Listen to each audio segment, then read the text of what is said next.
We're now joined by Advocate Dali Mpofu, who is the lawyer for the families of the slain miners. Advocate, thank you for being with us.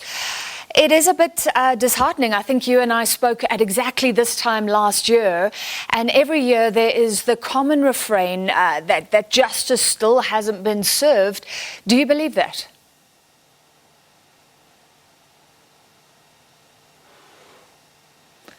Advocate Mpofu, please unmute. We see you, but we don't hear you, and you can start by answering that question.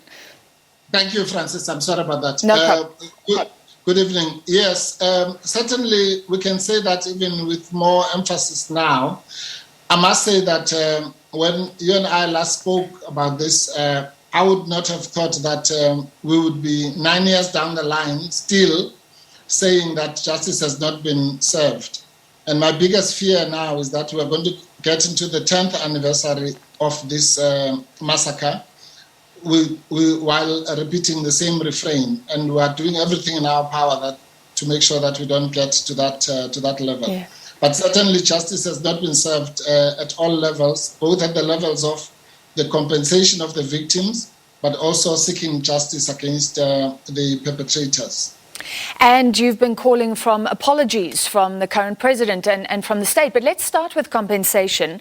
In December 2017, I understand the government said it would pay 1 billion. In 2018, reportedly, there was a settlement of 69 million. And then this year, the police minister was saying that overall families had received 176 million in compensation. Can you tell us how much has been paid out? How far has the compensation gone for the families, and how are they doing as a result? Yes, no, the figure that was given by the minister was quite deceptive, if I may say so, because the only group of people that have been fully compensated are the people who were arrested. You might remember right at the beginning that hundreds of people had been taken into custody. So in respect of what you call the unlawful arrests, compensation was made. But the most serious cases, as everyone would know, involve those who were seriously injured, of which there were about 45 to 50 special victims who had different types of injuries, ranging from, maybe relatively minor injuries to very, very serious injuries. And then, of course, there's the group of people who lost their lives. That's the most serious group. Both of those groups have not been fully compensated. I do not represent the deceased miners, but from their lawyers, I understand that only a small portion of the compensation to the widows has been given.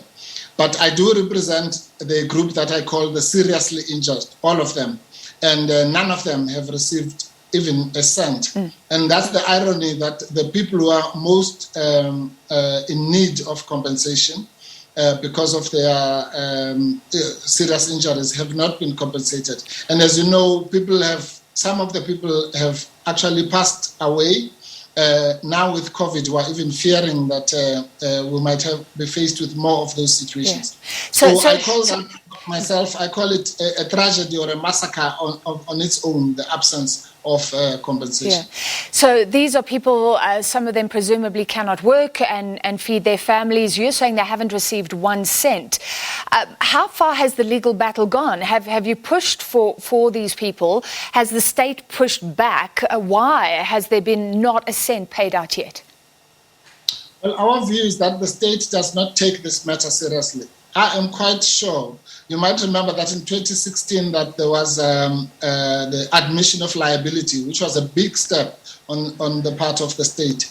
And everyone then thought, well, it's then a matter of computing the compensation. It will take at worst a year. That was 2016, and now we are 4 or 5 years down the line.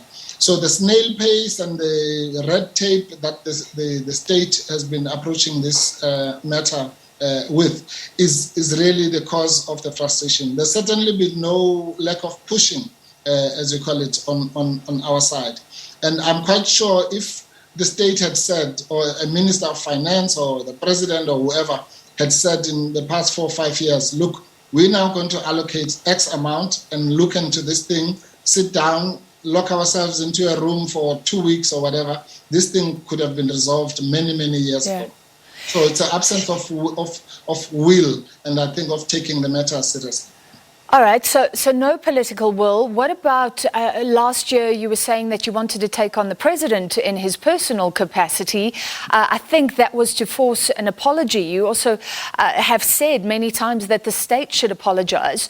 Have papers been served? Has there been a push there? Because I think at the time you were saying you had given the president himself until the end of August.